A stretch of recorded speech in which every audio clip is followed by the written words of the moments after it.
السلام عليكم ورحمة الله وبركاته. اللهم صل وسلم وبارك على سيدنا محمد وعلى آله وصحبه وسلم. يا صباح السعادة، صباح الخير على حضراتكم، صباح الورد والنشاط، صباحكم معطر بذكر الله. اشكروا الله وصلوا على الرسول عليه افضل الصلاة والسلام. هسيب لكم بقى تخمين هنعمل ايه النهارده في الفيديو، مش هقول لكم الا لما تكتشفوا كده في وسط الفيديو لوحدكم. طبعا هتوصل ايه على النار، عملت فيها ب3 بصلات، والبصل ده على فكرة بصل ابيض، ده بصل ابيض مش بصل احمر. تمام. طب اقول لكم بقى ايه الفرق بين البصل الابيض والبصل الاحمر. البصل الابيض ده في الطبيخ حلو جدا عن البصل الاحمر. البصل الاحمر بيغمق، البصل الابيض لا.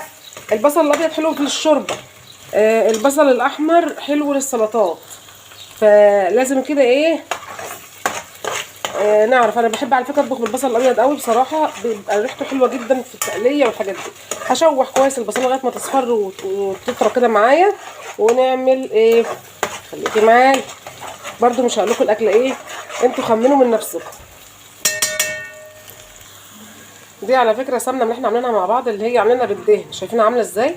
تحفه تحفه تحفه بجد يا جماعه، ريحه وقوام وطريه وجميله جدا جدا جدا، ما تفرقاش عن السمنه الفلاحي اطلاقا. تمام. هبدا اشوح برضو البصله كده كده يا حبايبي. البصله اصفرت، هبدا انزل بمعلقه من الثوم المفروم، انا مفرزاه في الفريزر اهو، كله جاهز، بحيث ان انت حضرتك هتيجي يعني الطبيخ مش هياخد منك اي حاجه، ولا هتقشري توم ولا اي حاجه، كله جاهز اهو. تمام. شوحه كويس.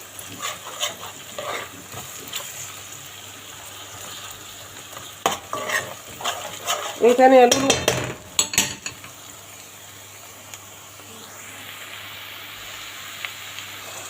نزلت كمان حبايبي بمعلقه كبيره من هرسه الشطه، طبعا حراقه ومش حراقه دي ترجع لي. تمام. دايما بعملها ميكس كده من الاثنين، يعني مش بخليها حراقه قوي، يعني انا بعملها كده ميكس، قرن واحد حراق على الباقي عادي، من اللي هو الفلفل الاحمر اللي هو التخين ده، جميل جدا على فكره، بعمل منه دقه حلوه قوي قوي قوي، طعمه مسكر وجميل قوي. تمام. ايه تاني؟ هنزل بالتوابل بتاعتي، معلقه من الكزبره الناشفه، نص معلقه من الكمون، شويه من الفلفل الاسود، معلقه صغيره، حطيت معلقه كمان من البابريكا، شويه من بهارات الفراخ اهو، بتدي ريحه حلوه جدا. طيب الحركه دي له مهمه جدا، ان انت تشوحي التوابل مع البصل وهريسه الشطه والثوم، بتدي نكهه يا جماعه غير طبيعيه، وبتدي طعم حلو قوي قوي. جربوها ان شاء الله، هتفيدكم جدا والله، وهتقولوا فعلا كلامها صح. تمام. لقيتهم تشويحه حلوه، الريحه طالعه عليا ايه فظيعه. هنزل بصلصه طماطم كده يا حبايبي، نزلت بكيسين من الصلصه اللي انا مفرزاهم انا فرزتهم مع حضراتكم على القناه، عامله الفيديو ده موجود على القناه اللي حد يشوفه ان شاء الله، جاهزه معايا ومتسبكه، مش تاخد مني اي حاجه، دوبك هتفك بس. طيب علشان تفك بقى والصلصه بتاعتي ما تتلدعش من تحت او تتحرق، هنزل عليها بربع كوبايه من الميه، وهتتبخر اثناء التفكيك.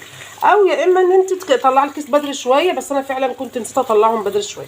هم على فكره مش هياخدوا وقت خالص، هزود عليهم بس معلقتين 3 ميه، وبعدين هسيبهم بقى يتسبكوا ويفكوا مع بعض كده، ونرجع نشوف الخلطه بتاعت النهارده واكله النهارده. وهسيبكم برده تخمنوا، ومش هقول لكم، خليكم معايا كده يا حبايبي. معلش البخار طلع على الكاميرا. الصلصه بتاعتي اتسبكت تماما، نشفت تماما، شايفين حضراتكم خالص اهي، ما خدش من اي حاجه، لان طبعا مسبكه الطماطم قبل كده، ما خدش من اي وقت. معايا بقى ايه، الرز بتاعي غسلته بقى، كزبره خضراء، شبت، معلقه صغيره من الثوم المفروم، وطبعا كملت بالكزبره من اللي انا مخزناها من الفريزر، لان كانت الخضره اللي عندي مش كفايه، انا بحب خضرته كتيره فحطيت شويه منها. تمام كده. طبعا احنا عرفنا هنعمل ايه، بس مش هنعمل محشي بس، احنا هنعمل كمان حاجه كمان قبل المحشي ان شاء الله، خليكم معايا. هنزل بقى بالرز والثوم والكزبره الخضراء، وقطعت كمان قرن فلفل اهو، فلفل اخضر اهو، بيدي حلو وطعم حلو قوي للمحشي. هنزل بيه كله ده على الصلصه، ونرجع تاني نشوف مع بعض هنعمل ايه.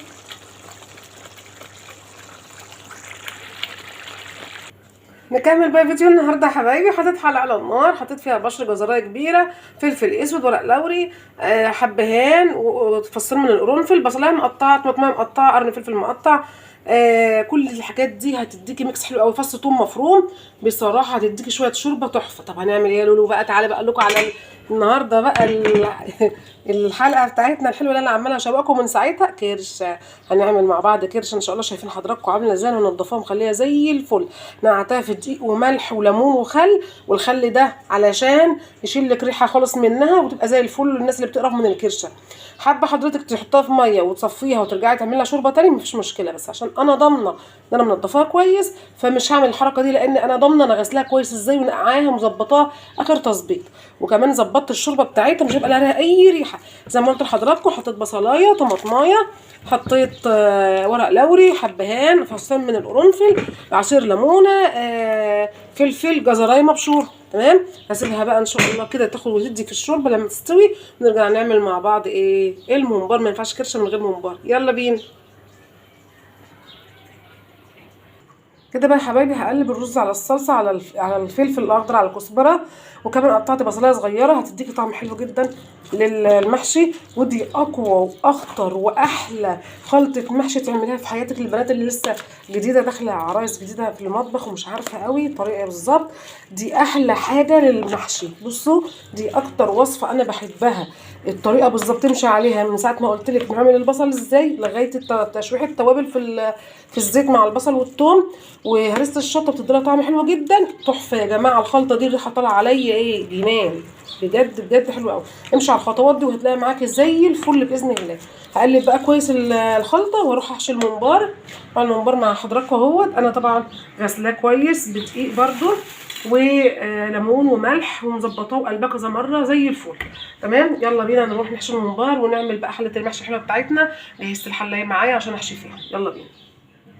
بس الممبار زي ما انتم شايفين انا حشيته اهو. لازم تحشيه متبطط كده زي ما انتم شايفين، يعني ما بقاش مليان علشان السوا لما تيجي تسويه ما ينطرش منك رز كتير. تمام. انا عملته ازاي؟ بالمعلقه الصغيره بتاعه الشاي، وبفتح فتحه الممبرايه من قدام كده كده بصبعي كده.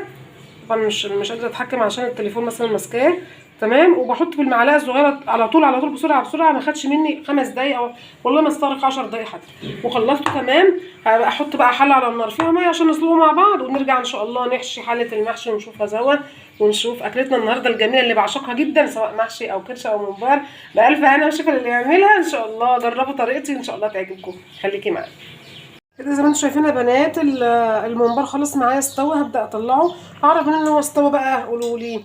هقول لكم على فكره حلوه قوي. هتجيبي كده ان شاء الله بالمقصوصه كده تطلعي واحد اهو. حتى انا لسه شقاه بالسكينه اهو وبالكازلك الصغير كده، وهبدا بالراحه خالص. لو قطع معاكي بسرعه يبقى هو كده استوى بقى تمام التمام بقى زي الفل اهو. وريحته طالعه جميله جدا. هبدا نشيله بقى عشان نحمره سوا. وتعالوا نشوف الكرشه مع بعض. بسم الله الرحمن الرحيم. اهي شغاله على البوتاجاز اهي. البخار طالع على الكاميرا ايه مشكله. فبرضو استوت. نبدا بقى ان شاء الله نعمل لها التتبيله بتاعتها اللي احنا بنعملها. ريحه الشوربه طبعا جميله جدا، ملهاش اي ريحه خالص لان احنا مظبطين الشوربه كويس وكمان غاسلين الكرشه كويس. انتوا شايفين الشوربه رايقه خالص هي جميله جدا مش فيها اي حاجه خالص. تعالوا بقى ان شاء الله نعمل لها التتبيله بتاعتها ونعلق على حله المحشي بتاعتنا. كمان خلصت حشيه المحشي اهوت. ببدا بقى اعلق عليه وننشل بقى الممبار سوا ونحمر ان شاء الله ونجهز الفطار مع بعض. تعالوا بقى يا حبايبي كده نعمل ان شاء الله الطشه بتاعه الصلصه بتاعه الكرشه هتبقى حلوه معاكم. حطيت حله على النار فيها شويه من الزيت وهنزل فيها بمعلقه من الثوم المفروم. تمام اهو.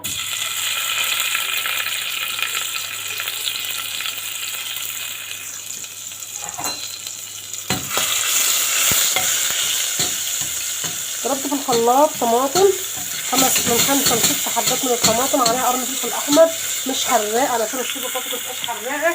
حابه تعملي كده باصفر زي ما انتم شايفين كده يا بنات. التسبيكه بتسيبك معايا اهو. هبدا بقى اضيفها على الكرشه في الحله.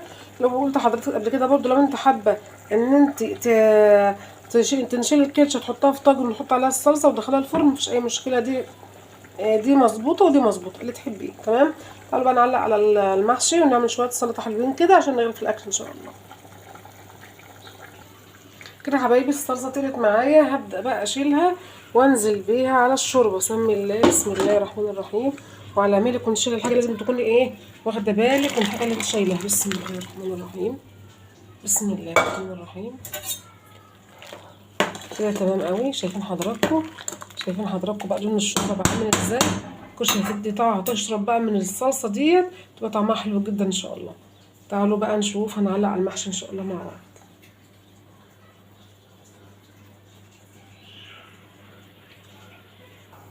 حطيت حبايبي الحله على النار، حطيت لها معلقه من الصلصه وشويه من الملح، وهبدا انزل بقى بالشوربه. بسم الله الرحمن الرحيم. وهز الحله، ولازم الشوربه بتاعتك ما تعديش السطر الاولاني من المحشي. وهسيبه بقى لما يغلي، وهدي عليه النار خالص، ونرجع مع بعض نشوفه سوا ان شاء الله. المحشي تمام. شايفين حضراتكم حله المحشي عامله زي البخار طالعه ايه مبهدل الدنيا. هنغرف بقى الاكل ان شاء الله مع بعض. تعالوا يلا نشوف اكلنا النهارده عامل ازاي. ده الممبار تمام. شايفين حضراتكم حمرته، طلعته زي ما انتم شايفين حضراتكم من الشوربه، وحمرته معلقه من السمنه على شويه من الزيت، وحمرته ريحته جميله جدا. عملت له شويه من الدقه دي يا جماعه بتخلي الممبار يروح لحته تانيه خالص، جميل جدا. بحط شويه من الفلفل الاسود، عليه شويه من الكمون، شويه من الكزبره، شويه من الملح بسيط، وبرشه عليه كده لما بيطلع وهو سخن على طول، بيخليه طعمه حلو جدا جدا جدا. عملت سلطه خضراء تمام، ومخلي الكرنب جميل قوي عاملاه في البيت، وزيتون وخضار. وتعالوا بقى نغرف الاكل مع بعض ونشوف احلى سفره في احلى رمضان. وكل سنه حضراتكم طيبين. كده يا حبايبي السفره بتاعت النهارده يا رب تكون عجبتكم. فكره النهارده دي الكرشه بتاعتنا، الممبار الجميل العسل القمر ده، بسم الله ما شاء الله. شايفين حضراتكم عملت رز برده بالشعريه عشان لو حد حب يشرب ياكل مع الشوربه رز. الشوربه بتاعتنا شايفين الشوربه عامله ازاي، جميله جدا وريحتها حلوه جدا، طعمها حلو قوي. جربوا طريقتي ان شاء الله هتعجبكم. سلطه الخضراء والمخلل الكرنب الجميل والمحشي بتاعنا الحقل والامور اللي عمال يدخن ده، بألف ألف هنا للي ياكل. وجربوا طريقتي إن شاء الله تعجبكم. كل سنة حضراتكم طيبين وبصحة وسعادة، والسلام عليكم ورحمة الله وبركاته.